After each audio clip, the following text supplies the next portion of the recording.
Hey everybody, how's it going? Dan Shinder here on Drunk Talk TV Live, if you're watching it live, and I'm broadcasting to you from Globe, Arizona.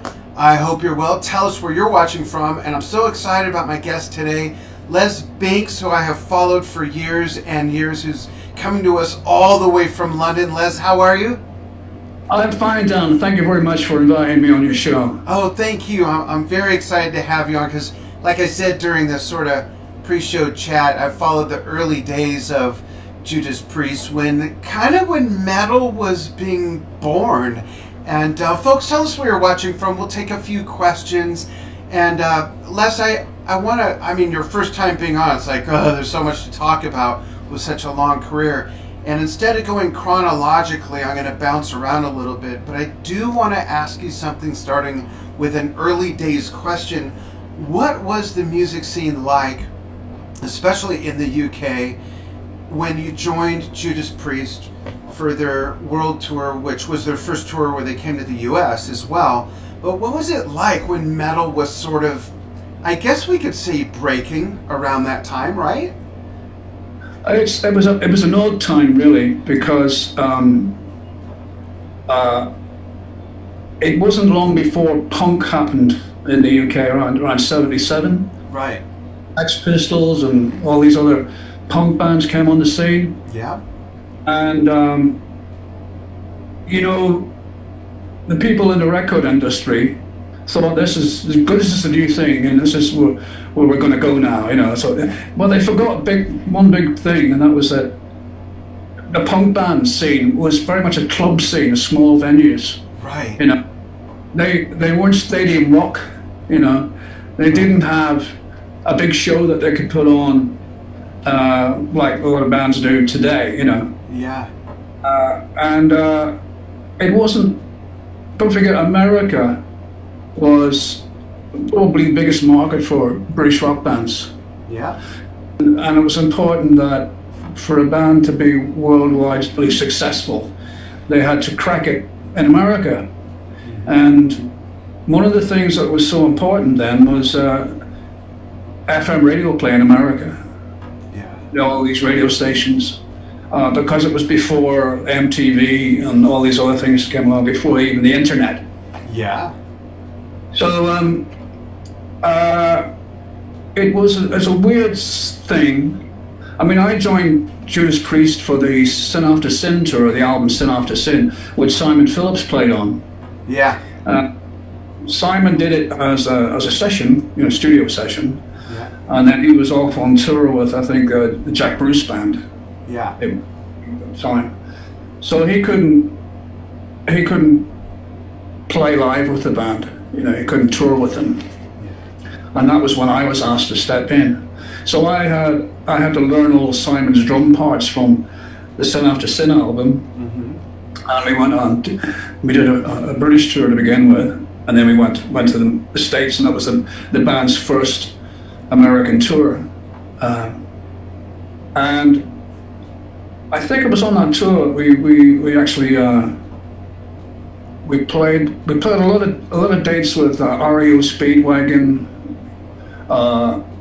Foreigner, I think. We even did one with Rush. Oh, really? Oh, yeah. So that would have been the Farewell to Kings tour, 77, for them. Well, at that time I was very unfamiliar with Rush, I didn't have any of their albums, and I remember we went on first, and they were on after us, and so I stood at the side of the stage watching the band, and they had banks and banks of Marshall stacks, Yeah. and standing at the side of the stage, I noticed behind the row of Marshall stacks, the guitarist was actually playing through a Fender Twin Reverb with a microphone on it. Yeah. So all these banks of amplifiers were just for show, Yeah. Yeah, but that was the first time I saw them, live. But we also did a show opening for Led Zeppelin. Oh, wow. Oakland Coliseum. Oh goodness. That was when they had the big Stonehenge stage set, Yeah, yeah, which was later parodied in Spinal Tap. yeah. Ones and the little Yeah. and it was ironic because that was one of the last shows they did Yeah. on that tour, because it was a tragic event that happened to Robert Plant. His little boy passed away. Right. Yeah. He had to cancel. They had to cancel the rest of the tour Yeah. shortly after that. So, but that was a great event to do. You know. Yeah. Did you meet Bonzo? I did very briefly, yeah. Yeah. And Robert Plant. I don't think I spoke to Jimmy Page or John Paul Jones, but I think there was an incident with Bonzo that occurred backstage. Yeah, the dressing room incident with his son. Well, I wasn't around for that, but yeah. Yeah. If I remember right, because we were talking earlier, I saw them like the week before that in LA, and we'll get to the connection with Keith Moon there and you in a moment. But the way I remember that story is Jason, at the time, he must have been, so if I was, let me think, I was 14, he's the same age as my sister, so he would have been 11, and he wanted the star off of the dressing room, and the security guards started giving them a hard time, and Richie Cole and John Bonham kind of, let's just say, roughed up the security guards a little bit and got thrown in the clink for the night. Yeah. Yeah. Yeah. But yeah, it was a great gig to do. I really enjoyed it, and I'm really astounded by. I think they played for over 3 hours. You know, the Yeah. set, this Yeah. very long set. Yeah. And how was Priest received back then when you first came to the States? We were received really well in the States. Yeah. Some of the bands that we were hooked up with were like REO Speedwagon or Foreigner, a lot more mellow, you know, Right. but their music was very FM friendly, you know. It was perfect, and they were very successful bands. Priest was a lot harder edged stuff, you know, but it was very much English sounding rock, you know. Yeah. And you know, we were doing songs like Exciter, which was very fast-paced. A lot of people saw it as the start of speed metal or thrash metal or whatever, you know. Right. But we had other stuff in there as well, which was a little bit more mellow. But yeah, we would come on and we would stick out like a sore thumb, you know. Yeah. The music was a lot different from what American bands were doing at that time. Right. Especially like REO and Foreigner. But don't forget, when I joined Priest, they'd just released Sin After Sin.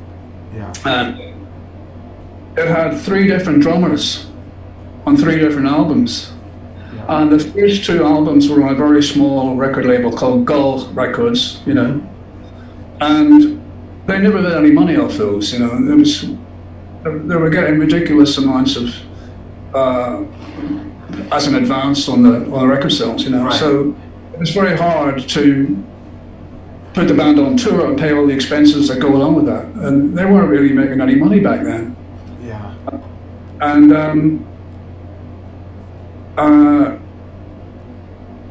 they signed up with a new management company, and they said, "Look, we'll get you out of your old record contracts, all that sort of stuff, and we'll get you a worldwide deal," which they did with CBS Columbia. Yeah.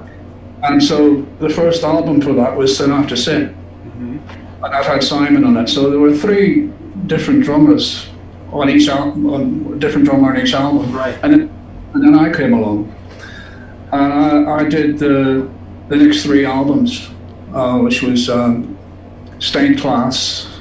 In England, it was called Killing Machine. Right. Yeah. And Same album. America has retitled it as Hellbent for Leather. Yeah. And the reason for that was the American gun laws. You know, as you know, every so often somebody goes crazy in America and shoots a lot of people. Yeah.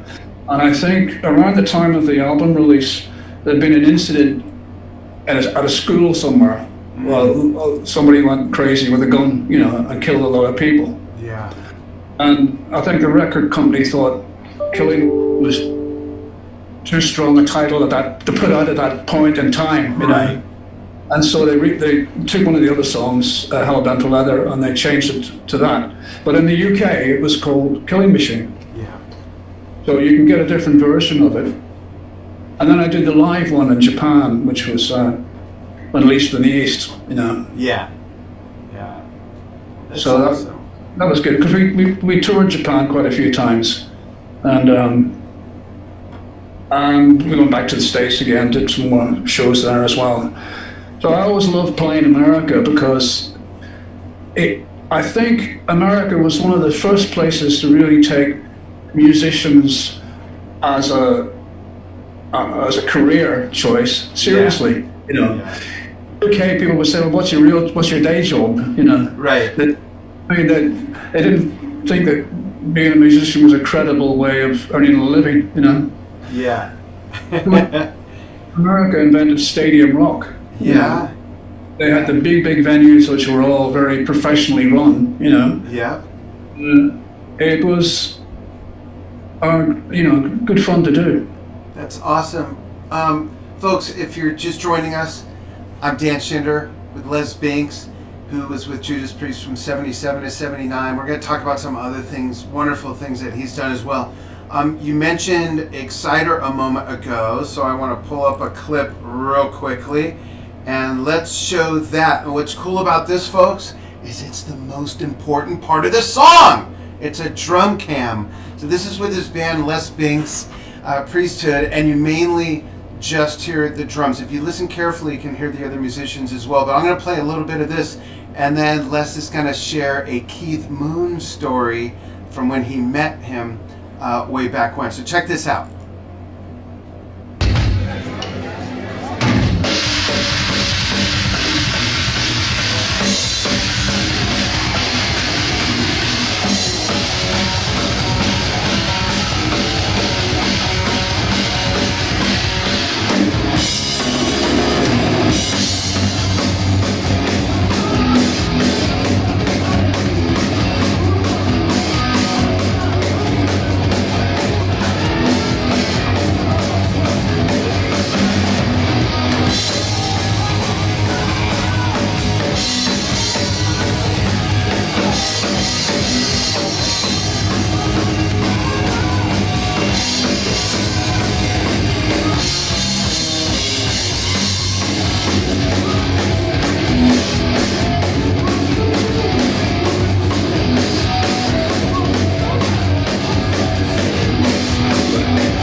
I gotta tell you, that's still my favorite Judas Priest song ever. And it's awesome that we're in the year 2020. I can't believe it's September. That's another story. I can't, you know, it's so cool that we're in the year 2020 and that music is still so relevant. How does that make you feel when you see and hear and be able to play your stuff and people still just rocking to it? That's gotta be a great feeling, being that it was so long ago. Yeah, well, that's one of the reasons why I formed my own band, Les Binks Priesthood, because no matter where I'd go, I'd bump into people who got those albums, and they'd play some Priest stuff, play some Priest stuff.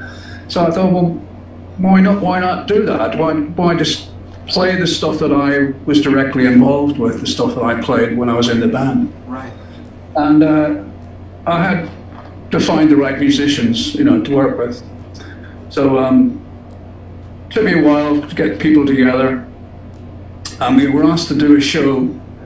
There's a thing that happens every year in Great Yarmouth here in Norfolk, right, called Legends of Rock, and we were asked to do that. So we had to rehearse all the material again because I hadn't played it for so long. Right. And we chose a set list, and we did the show, and it went really well, Yeah. And so initially it was just a one-off. I wasn't planning to repeat it, but we got such a great reaction, and everyone really enjoyed doing it. We thought, well, why not do some more, Yeah. And we did a show with Ian Pace in France a while ago, and I hadn't seen Ian. I met him at a concert I did at the Royal Albert Hall way back in the 70s. Oh wow!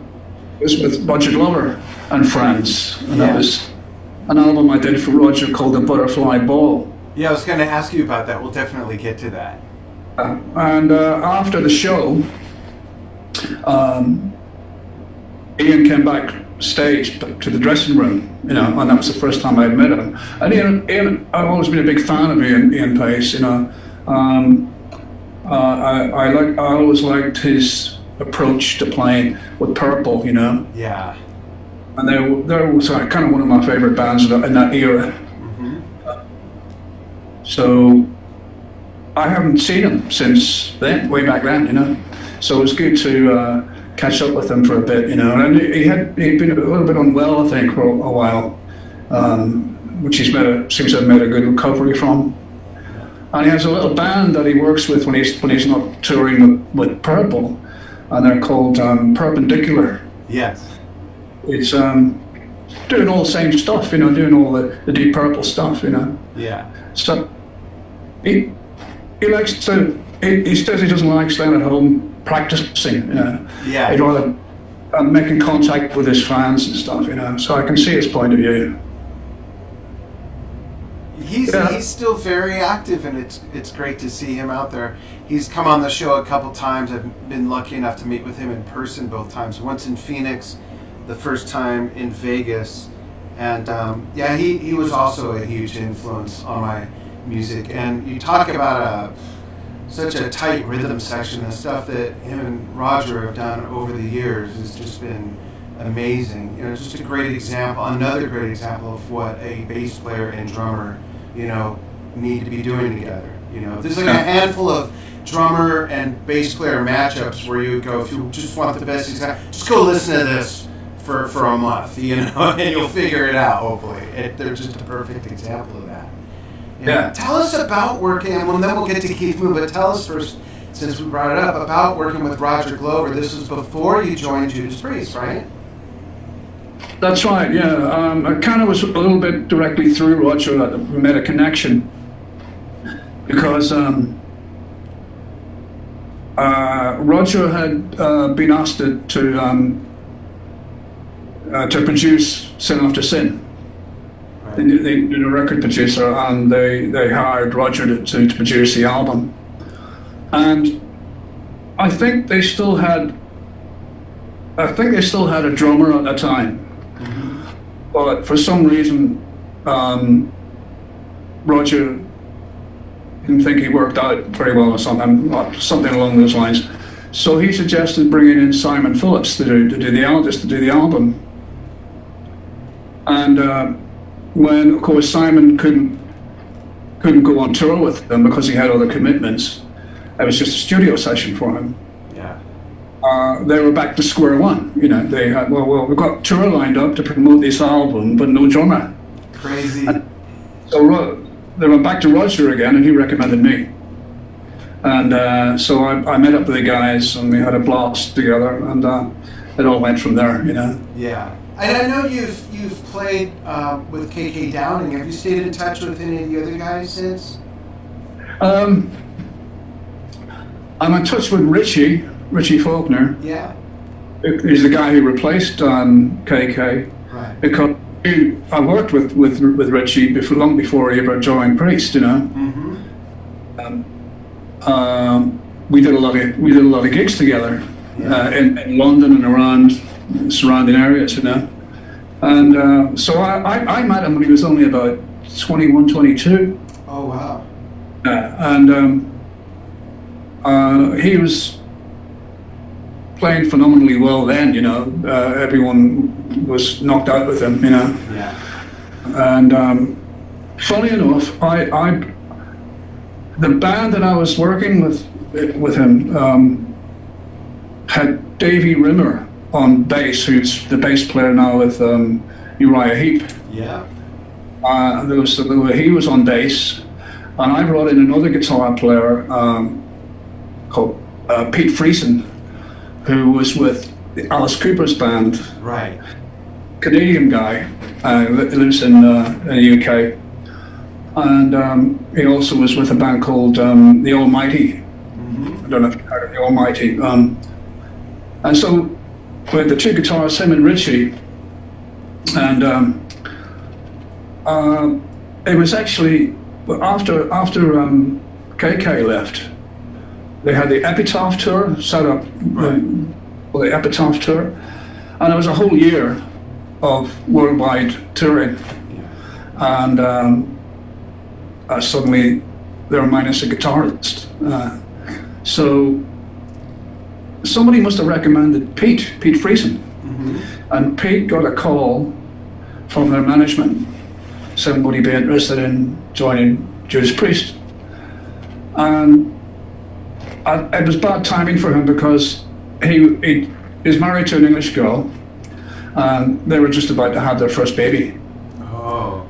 She was just about to have her first baby. So he didn't want to go off on a tour for a year and miss out on the first year of his baby's life and leave her holding the baby. Right. Well, he turned it down. But he said, I know someone who'd be perfect. And he recommended Richie. Oh, that's how that happened. Okay. Richie'd been working then with Lauren Harris, who's the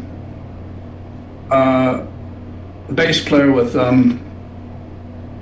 Iron Maiden's daughter. What's his name? Steve Harris. Steve Harris, yeah. Yeah. His daughter had a band, and Richie was working with her. And they did a support tour with Maiden.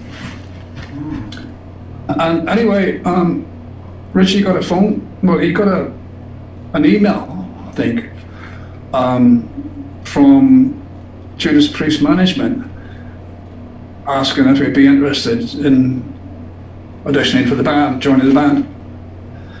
And initially he thought it was a wind-up. Who wouldn't, right? He didn't reply. And after a while they sent him another email. And this time his curiosity got the better of him, and he replied. And so he was invited up to meet Glenn, and just bring a guitar with you, you know. Yeah. As soon as Glenn heard him play, he was in the band straight away, you know. Oh, that's cool. Couldn't happen to a nicer guy, you know. He's a really nice guy, and a very talented guitar player. Yeah. What was it like working with Roger? Just already at that point such a legendary musician and bass player. And about what year was that? Sorry, was that like 75? Around about then, yeah.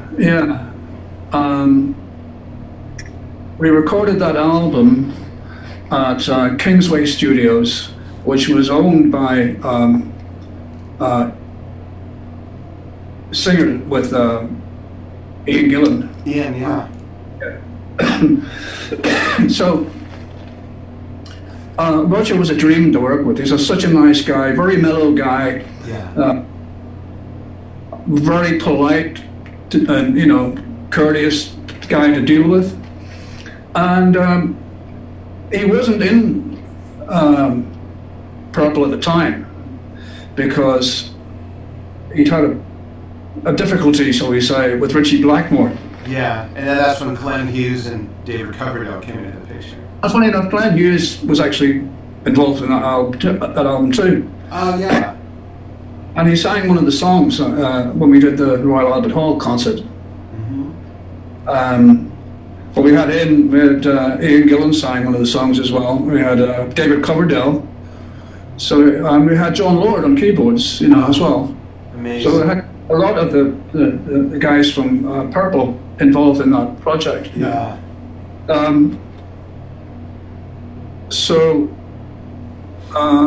It was, and the thing was, he wanted to get away in a lot of ways from the Guitar Hero scenario, Yeah.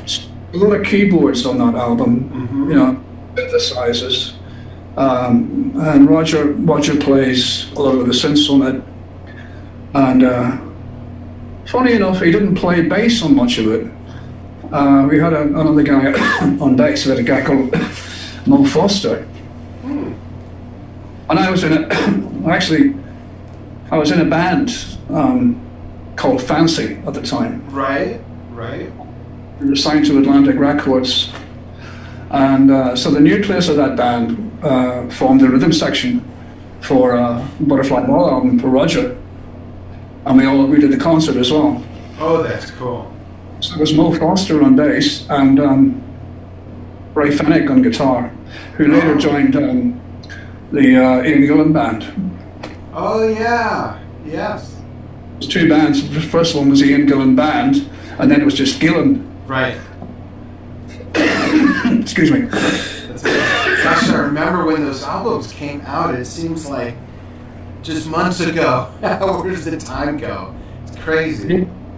Yeah. Yeah. So yeah. What an awesome time. That's great. We made, Yeah. When we were talking before we went live, I mentioned I saw Led Zeppelin as my first concert 2 days after Keith Moon was there, and you mentioned you had a story about meeting Keith. Can you talk about that? Yes. Funny enough, it was... and I'm sorry, I have to throw in with that, please, Les. Was he an influence of yours as well? No, really. Okay. I thought the early stuff they did with The Who, he fitted the music perfectly. Yeah. Every time I watched him play, he looked like he was just going a bit crazy with the kit, He didn't come across as a schooled player. Right, he was soloing with three other guys playing along. Yeah. But I think he was just doing his own thing, which made it unique, I suppose. But he didn't come across to me as the sort of guy who had a lot of finesse, in technique as such, It was all a bit off the wall, and just go crazy, just go for it, Yeah, bashing away. Looked like someone who'd studied a great deal about the rudiments and Right. And can you name me? Here's a question. Keith always played a double bass drum kit. Right. Can you think of a song that the Who recorded with his double bass drums? Right, not that I can hear. I don't remember hearing. Yeah. There's no one. Right. Crazy. So I think the other one was just there for show. Maybe. Yeah. Then has to kick over at the end of the gig. Yeah, exactly. But he used to put cherry bombs in the bass drums and all kinds of stuff, Yeah. Funny thing was, I met him when he was living in Los Angeles. Mm-hmm. It was before I joined Priest, and it was a band I mentioned a while ago. They were called Fancy. Yeah. And we were doing a week at Whiskey A Go Go in LA. Oh yeah. And um, I had, right at the end of the week, Friday night, we finished up the gig, and this guy walks towards me wearing a beige suit, and he had a full beard and a matching beige waistcoat and a kipper tie, you know. So as he got closer, I recognized that's Keith Moon, you know. So he came up to me and he shook hands. Now, I had the same image that everyone has of Keith Moon, this crazy guy, Moon the Loon, you know? Right. And I all heard about his antics and what a, you know, crazy bloke he was. But when I met him, he seemed perfectly straight, you know. He didn't seem like he was intoxicated or anything like that. And he was extremely polite and gentlemanly, you know. And he said, really like your playing, you know. He said, and I'm doing a solo album at the moment at the record plant. I remember the record plant. He said, you know, I don't think he'd like written a whole lot of songs and gone in very prepared.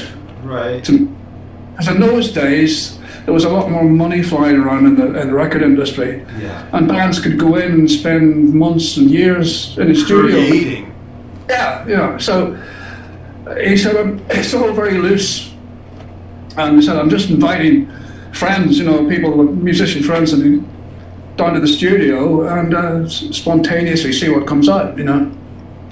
He said, would you like to bring the lads in the band, come down to the studio, and we'll have a blast and see what comes out, you know. Oh, wow. So he took out a little packet of matches from his jacket, and it's like, you know, like the type you have, the complimentary things you used to get in hotels. Yeah. That thing with and I had the hotel's details on it. Right. This was from the record plant, you know, the studio.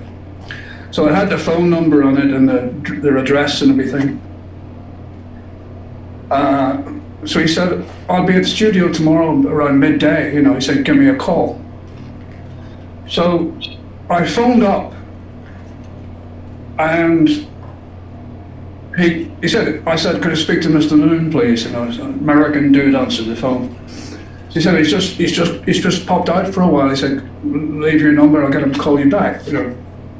But the timing was all wrong, because we were booked on a flight the very next morning to carry the rest of our tour, you know. Yeah. So it never materialized, you know. It would have been a lot of fun if it had, I'm sure it would have been. Yeah. Wow, what a story, though. And, you know, he's a drummer, and he's making a solo album, and he's asking another drummer to come and play on it, you know. Yeah. But as Keith Moon, I wasn't going to argue about it, you know. That's right. Or ask too many questions, right? Because I was looking through YouTube a while back, and I saw something, interview with Keith Moon, and it was one of the chat show hosts, one of the well-known ones. I can't remember offhand which one it was, but he was a guest on a chat show host. And so I watched it, and he was wearing exactly how I was when I met him. Oh wow, how funny! Outfit, you know. Yeah. So I to come to the whiskey go-go after doing the interview for TV. Oh. He must have come straight there. Yeah. Because exactly the same clothes, the full beard and everything, you know. Yeah. So it was probably Johnny Carson back then on The Tonight Show. And I think I vaguely remember that. I'd have to look that up, but that's what it sounds like. Yeah. That would have been close by as well. Yeah. Interesting. In Burbank, just right over the hill. Let's see if we have any questions. Anyone have any questions for Les? There's so much more to talk about. Here's a comment from Frank DeCoster who says, Les Binks' work with Judas Priest on the legendary Unleashed in the East is just legendary as the album itself. It's a mix between timing, punch, subtlety, and diversity. For me, and I bet for many others it's an absolute milestone. That's a great way to describe that album and your playing on it. You know, I think a lot of people who aren't into heavy metal have a very one-dimensional picture of what that music is all about. But it is diverse, and there is subtlety, there are dynamics, you know, and I think a lot of people outside of that realm just have no idea, you know. That must have been fun. Yeah, I approached it. A lot of my influences came out in the music, and Priest was actually the first time I played in what became known as a heavy metal band. Right. And if you listen to some of the earlier stuff, you wouldn't put it in that category. You know, it's sort of a little bit, right, a bit of prog rock and a bit of, you know, hard rock, whatever. Yeah. The music got heavier over the years, and I think I was working with Eric Burdon before I got involved with him, just on a tour with Eric.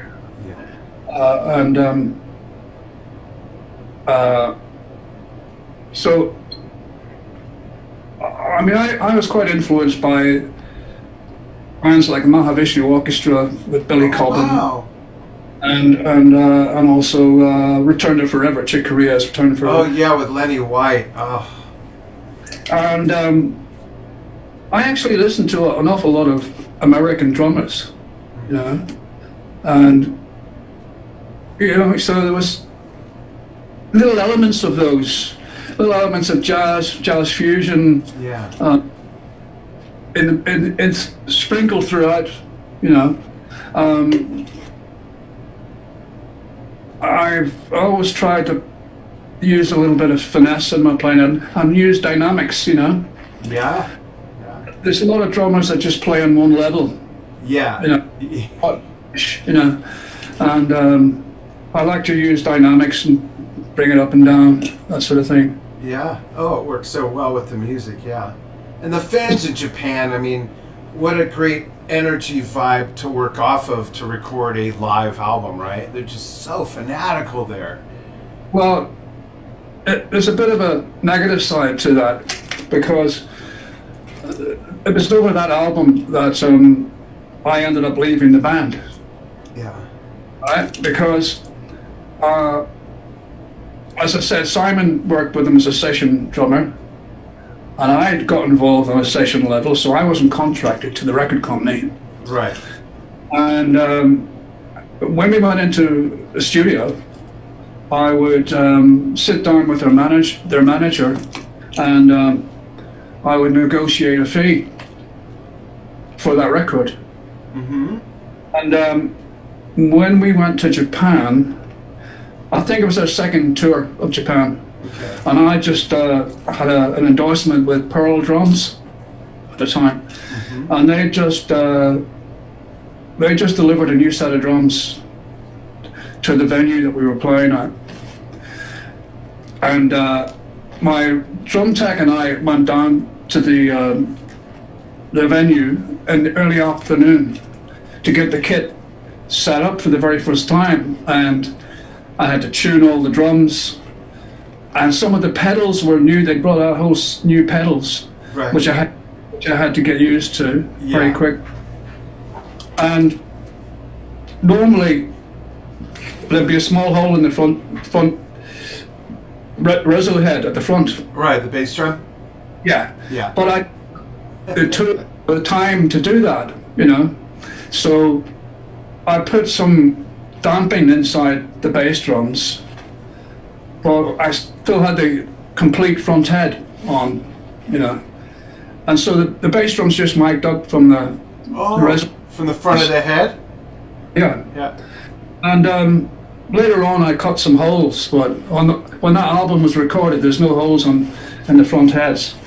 And took me a while to get it all tuned up and everything, you know, and when you're playing a new set of drums, you know, especially with new pedals, because it changes the feel. Yeah. Eventually, I noticed that there was another, apart from the PA crew, there was another bunch of guys bringing in extra microphones, and there was a 24-track mobile recording studio at the back of the building. Oh, did you not know they were going to record a live album? Being consulted. So you weren't contracted for that?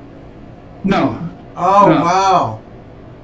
The band's manager, the guy called Mike Dolan at the time. Right. He was with us on the tour, and I said to him, "What's happening about recording, Mike? We didn't discuss, and make any arrangements for recording a live album, No." He said, "Oh, don't worry about it, Les. It's just for CBS Sony's sake, He said, "If we want to do anything we'll sort it out later, And what can you do? You're in the middle of a tour, Yeah. So we went straight from Japan with that kit to do the next American tour. And we spent about 3 months touring America. Mm-hmm. And then we came back to the UK and we had a 2-week tour of the UK. And I think we did a show in Dublin as well, at a big stadium in Dublin. And then we took a break. And when we took a break from touring, usually the guys would start writing new material for the next album, but there'd be a breathing space in between. And I would ring all my session contacts up in London. I'll let them know I'm available, I'm back in town and, I'm around. So I needed to get my drums back, And when I got a call from the managers, could I come into the office and discuss the band's next plans? So I went into the office and he said to me, the guys are all at Startling Studios, which is Ringo Starr's studio, in Ascot. And it's the big white building that you see on the Imagine building, the Imagine thing with John Lennon. Yeah. John Lennon owned that building and he sold it to Ringo. Oh, wow. And Ringo built a studio in it, and he called it Startling Studios. So he said they're in there with Tom Allen, the producer, the first time they hooked up with Tom Allen. And he said they've been listening to the live tapes from Japan. And he said, a lot of fans have been asking when's the band going to put out a live album, And he says, we think that this could be the next album, Now, there's two things that disappointed me because they wanted to go back on tour with no new material, no fresh album, no studio album. We've just been playing. We've been on the road for months and months playing the material that you hear on that album. And they just wanted to go back out after putting out the live album? And we go to the studio and make a new album, of new material. Because I wanted to get into the writing as well. I'd already written Beyond the Realms of Death. Right. I wrote the music. I made a little home demo of it and played it to them. And Rob, I thought, well, Rob's lyrical style, I couldn't do that, So I said, you go away and write some lyrics for it. And he came up with the title, and surprised me. He come back and I've got a title for your song, Les, Beyond the Realms of Death, It's a jolly title, yeah. It's quite a unique, if you listen to lyrically, it's quite a unique song, Yeah. And become a Judas Priest classic. Yeah. So I was hoping we'd be going back into the studio and I could come up with something, at least another song for the album. Because I enjoyed being part of the writing as well. Mm-hmm. And something I wanted to explore more. But they said, we're going to put this live album on. So I said, fine, just pay me the same as you paid me for the last album. They said, Les, we think it'd be a nice gesture on your behalf if you were to waive your fees on this occasion. They didn't want to pay me anything for the live album. Oh, wow. So that was when the shit hit the fan. Yeah. What did they give any reasoning? He said, he said, Les, after the British tour, what we just completed, Yeah. the band had ended up 30 grand in the red or something. he said, "Oh, we think it'd be a nice gesture on your behalf if you were to waive your fees." Now, Well, that makes sense. It's all your fault, Les. Exactly. I thought, I wonder if he prepared to waive his fees, his manager's percentage, you know. And of course, you know, that album actually went on to be platinum. Yeah. So there's a platinum album, and they didn't want to pay me for it. You know. Wow. How did it work out? Or did it work out? Well, I had to fight tooth and nail to get anything for it. Because it's a different situation. You know, we had something here called the Musicians Union. Right. You know, and it was completely useless. I mean, because the way it works, I don't know about in America, probably similar, I don't know. But if you go into a recording studio, it's different from being in a live situation. Yeah. You can only charge for the time that you're on stage. You know? Yeah. Yet, I mean, I was being portrayed as a band member in every sense of the way, and I was doing all the videos and, you know, promotional stuff, and the photo, whatever, you know. So I was very annoyed, as you can imagine, and I thought, this is not the way I want to be treated, you know. It's like, you know, very disrespectful to even suggest that. Yeah, absolutely. It's crazy. I had bills to pay like everyone else, you know. Yeah. So, yeah. I mean, it was a long drawn out procedure, and it got rather nasty. Not between me and the band so much. Because the other thing was that I didn't understand why they didn't invite me down to the Starlight Studios to have a listen to the material that was going to be the next album. Yeah. Well, that was rather strange. You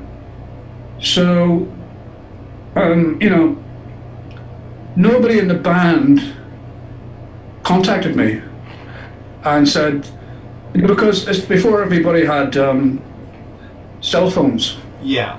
Yeah. And so, you know, their manager would have gone to them and given them some cock and bull story about, you know, maybe aiming me out in a bad light or something, I don't know. But they would have only had his version of events, you know. Yeah. And I never got to speak to anybody in the band. And at that point in time, I just had enough, you know. The business side of it wasn't to my liking, and also the band was still struggling at that stage. They weren't making the kind of money that they eventually went on to make, you know. Right. Yeah, it did very much sour relationships between me and the management for sure, you know. Yeah. But I was kind of in two minds anyway, because I'd always done session work. That's what I was doing before and I enjoyed working with lots of different artists. Doing different things. Challenge of playing in different styles, and I would kind of get tired after a while playing the one thing night after night, you know. Yeah.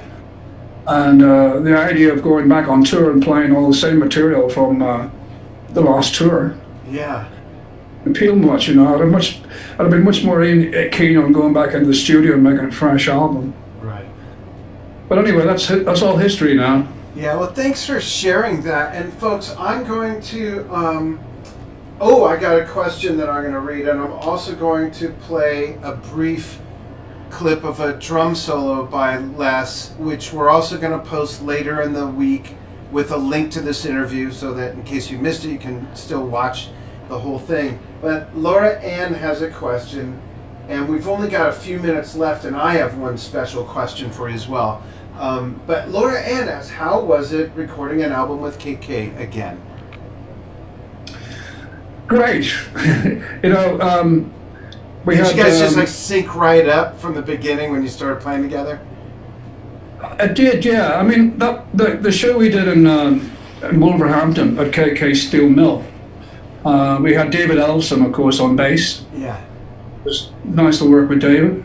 And of course, Tim Ripper Owens on vocals, who I'd only met briefly once before. Right. It was definitely, I mean, how I ended up getting back in touch with Ken, because I hadn't really been involved with the guy since I left the band. And KK has his own website called KK Steel Mill. Yeah. And I got contacted by an American girl, actually, who did a lot of interviews for that website for him. Oh, okay. So some curious reason they wanted to do one with me. So I did the interview, and then the guy who is the editor-in-chief of that website is from Finland. A good friend of KK's, known each other for years and years. And he wanted to meet me because he's in London quite a lot. So we met up at a hotel, and we had a long chat and stuff. He had all the albums that I'd played on with him. And at the end of the evening, he took his cell phone out, and he was speaking and said, "Do you want to speak to this guy?" He put me on the phone. It was KK. Oh. You know? So that was the first time I'd heard his voice in all those years. Wow. And, you know, he was out of the band several years by now. Yeah. So, and as you know, he had his issues as well. Excuse me. Sure. My ears. Yeah. So we kind of had something in common in that respect. Yeah.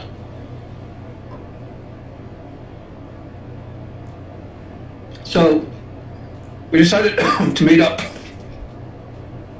and went out for a drink together at the local pub. And I suggested we should do something together then. But at that point in time, he was still heavily engrossed in his golf course project. Oh, yeah. Yeah. Yeah. So it was taking up a lot of his time. But of course that didn't work out. And I got a call from him asking me if I would do a show. Because he played a one-off thing at a thing called Bloodstock. Right, I remember Bloodstock. With Ross the Boss. Yeah. From is it Man of War? Yeah. Right. So that was his first performance on stage with them. And I think he started to get the itch to go out and play again, you know. So he asked me if I would do that one show. And so I went up to his neck of the woods, and we had a few brief rehearsals for that because he wanted to do an entire Priest set. And I think David Ellison only arrived the day before the show. Oh, wow. And Ripper arrived about a day before as well. So we didn't have a lot of rehearsal time with those guys, but we had about one rehearsal before the show. But everybody had done their homework, and learned the parts, so all went great. The crowd was amazing, and right after it, I think KK got the bug to do it again, to go out and play again, Yeah, that's awesome. Yeah. So he's been working very hard writing all of his new material. And of course, the plan was to put an album out and go on tour this year. Oh, wow. Yeah, and it was going to be to tie in with Judas Priest tour. We were supposed to do a 50th anniversary tour this year. Oh. So, of course, along comes the pandemic. Yeah. screws everything up for everybody, you know. Yeah, absolutely. It's been put on hold, and the album is in its sort of mixing stage at the moment. I think the idea was to release it in conjunction with a tour. So we had an album to promote, you know. Yeah. So when we'll release it, I'm not entirely sure yet. Depends on how things develop. Yeah. With this pandemic thing, you know. But it's, you know, it's just been a nightmare for musicians and entertainers. The whole of the West End theatre, Yeah. you know, and Broadway in New York and stuff. You know, those people are, you know, out of work. Yeah. No one knows when they can reopen the theatres again. So they're wondering how long they can possibly survive. Yeah, it's been really hard. Really. Yeah. Yeah. And a lot of live music venues around, like even the smaller ones, some of those will fall by the wayside as well if they can't Yeah. back in business as usual, because they have to keep the numbers down.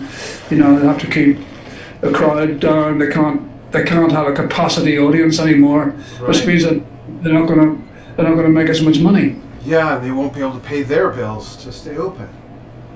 But we just have to wait and see how this all works out.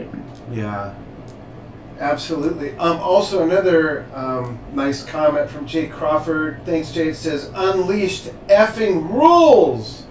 Thank you so much for your killer drumming, Les. Says Jay Crawford. Squeak in any other quick questions you might have. I'm gonna play a real quick clip, part of a drum solo that we'll show more of later in the week, as well as some other clips. And then I have one last question for Les when we come back. Check out some of this drum solo. Here we go.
That's so cool. I can totally hear influences there with let me pull us back out. There we go.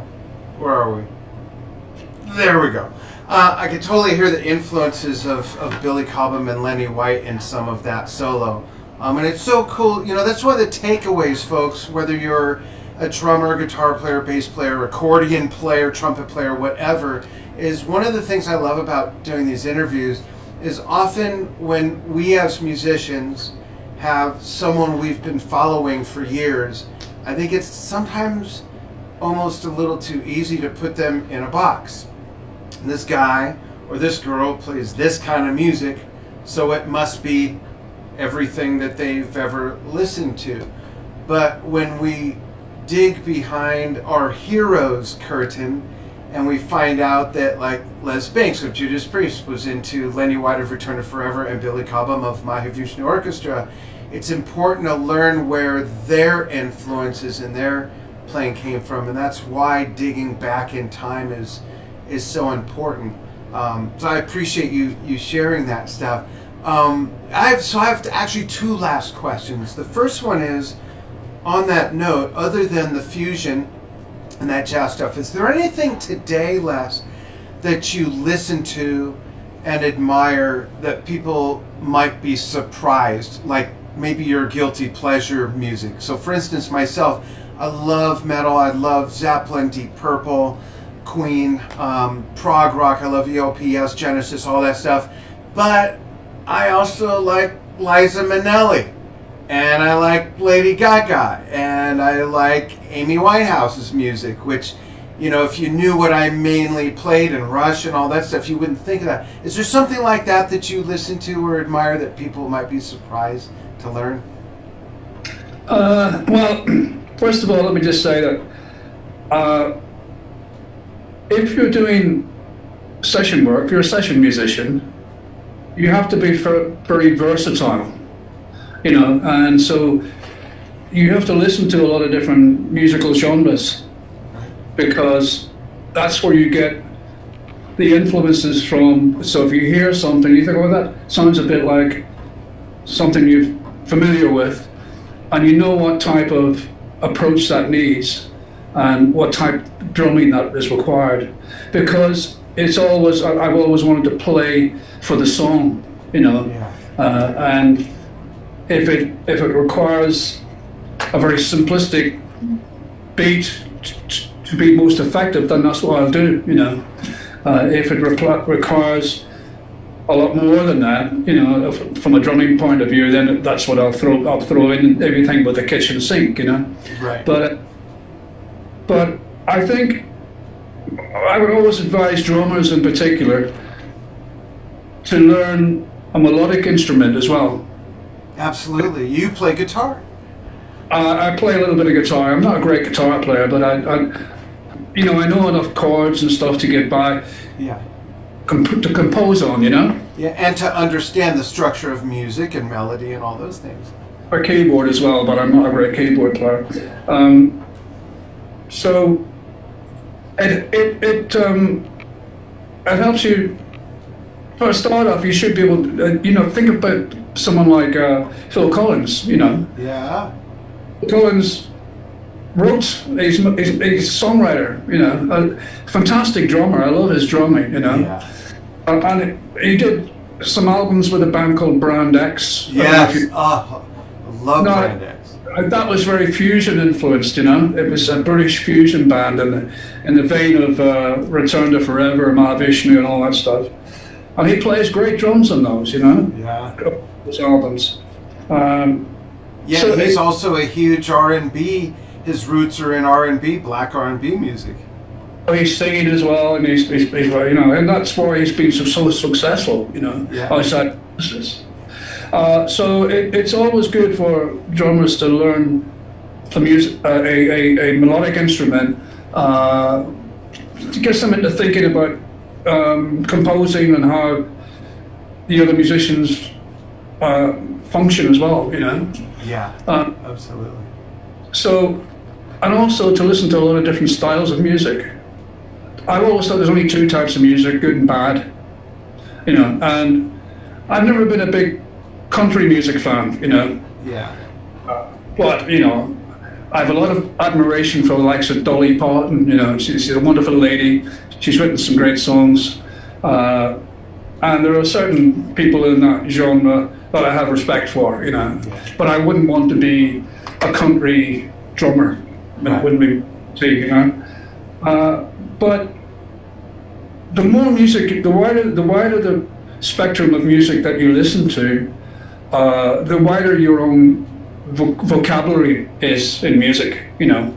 And you can draw from different genres of music and to combine it with your own style and your own makeup. You think, well, there's a lot of stuff that I do that maybe a standard metal drummer wouldn't play, you know. Right. Because I've taken that from another genre of music, you know. Yeah, more tools in the toolbox. But it works in that context, you know. Yeah. So,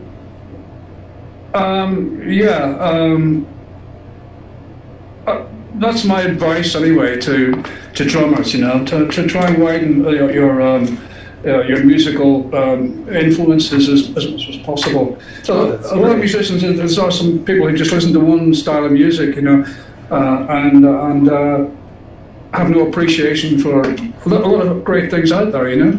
Yeah, absolutely. Thanks for sharing that wisdom. My last question is the Les Binks fun fact question, and here it is. When you're not behind the drums, when you're not at a mixing board, when you're not with your guitar, when you're not doing anything related to music, what do you like to do outside of music? That's an awkward question. It's possible. Well, I really love dogs. You know, I'm a big dog lover. And unfortunately, the dog I had for several years passed away a while ago. So, but I used to just love getting out of the countryside. I really love the country. Yeah. Getting out of London, which, you know, is a big metropolis, and the air quality is not great here at times. Yeah. But getting out into a country environment, I think it's about half and half of me would like to live in a country setting, you know. Yeah. And just taking my dog for long walks, you know. Yeah. Getting out in the fresh air and getting close to nature, you know. Yeah. But yeah, so yeah, I mean, that's really it. I mean, I used to be I used to be pretty good at art. I used to sketch and paint stuff. Oh, nice. And as I got further and further intrigued with music, that kind of took over, you know, and that really became my the focus of attention. Really went on, and I kind of haven't done the art stuff for many years now, but I still have some stuff from earlier years that I've still got in my collection, just to remind me. That's great. Thanks for sharing that with us, and thank you so much for joining us, and thank you everybody for joining me here on Drum Talk TV with Les Binks. Les, we'll have to do this again sometime. There's so much to talk about. I can't wait to learn when the album with KK is going to come out as well. We can get together and help promote that. And thank you again so much for your time and for so many wonderful years of great music and drumming. I really appreciate it. Thanks very much, and thanks for having me on your show. Absolutely. Stay on the line with me for just a moment. And thank you, folks. We'll see you soon tomorrow. If you're watching this live or see this before tomorrow or even after tomorrow, you'll still see it at some point. I'm interviewing one of Les's favorite drummers, Steve Gadd, September 9th, noon Pacific U.S. time, 3 p.m. Eastern. So check your